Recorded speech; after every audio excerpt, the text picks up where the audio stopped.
কাউকে হারিয়ে ফেলার পর আফসোস করে কোনো লাভ নেই। কাছে থাকতে মূল্য দিতে শিখুন, হারিয়ে যাওয়ার পরে নয়। পৃথিবীটা আবেগ দিয়ে না চললেও আমার মতো কিছু কিছু মানুষের কাছে আবেগের মূল্যটা অনেক বেশি। কারণ কিছু কিছু মানুষ বেঁচে আছেই শুধু আবেগগুলো নিয়ে। কিছু ইচ্ছে, কিছু সমস্যা, কিছু অবহেলা বেঁচে থাকার ইচ্ছাগুলোকে এক নিমিষেই শেষ করে দেয়। কাউকে ছেড়ে যেতে চাইলে কোনো কারণ ছাড়াই ছেড়ে যাওয়া যায়, কিন্তু কারো সাথে সারা জীবন একসাথে থাকতে চাইলে সব নিয়ম ভেঙেও থাকা যায়। ভুলটা শুধু আমারই ছিল, কারণ তোমাকে নিয়ে স্বপ্নগুলো আমি একাই দেখেছিলাম।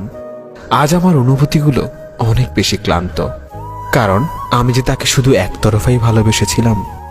আমি কখনোই কারোর প্রিয় মানুষ হতে পারিনি, শুধুমাত্র আমার মা ছাড়া।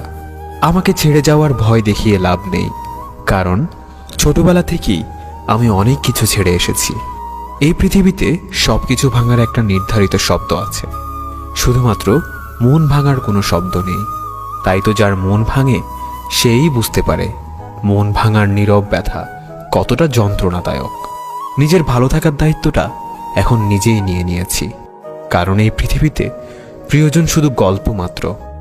সবচেয়ে বড় ভুলটা মানুষ তখনই করে যখন সে কাউকে ভালোবাসতে গিয়ে তার প্রতি অসম্ভব রকম দুর্বল হয়ে পড়ে। কারো কারো দেওয়া ব্যথা শুধুমাত্র গায়েই লাগে না, কিছু মানুষের দেওয়া ব্যথা সরাসরি কলিজায় গিয়ে আঘাত করে। মুখের হাসিটা সবসময় আনন্দের অনুভূতি বোঝায় না। এই হাসিগুলো মাঝে মাঝে এটাও বোঝায় আপনি কতটা কষ্ট নিজের মনের ভেতরে লুকাতে পারেন। কোনো একদিন ধুলোয় মিশে যাবে এই সুন্দর পৃথিবীর মানুষের অস্তিত্ব, তারপরেও অহংকার কমে না সৌন্দর্য নিয়ে বড়াই করা মানুষের। শুধুমাত্র ডিপ্রেশনে থাকা মানুষগুলোই মৃত্যুর অর্ধেক স্বাদ বোঝার ক্ষমতা রাখে।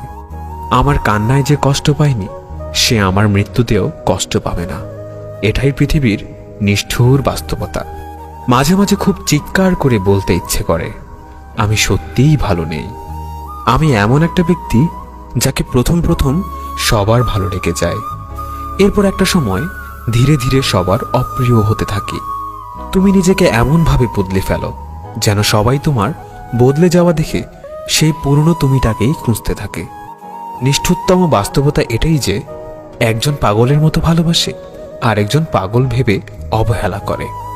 হ্যাঁ, সত্যিই বড় হয়ে গেছি, তাই এ সমাজে এখন মন খুলে কান্না করা বারণ। মাঝে মাঝে আমাদের জীবনে এমন কিছু মুহূর্ত আসে যখন নীরব হয়ে চেয়ে থাকা ছাড়া আর কোনো কিছু করার উপায় থাকে না।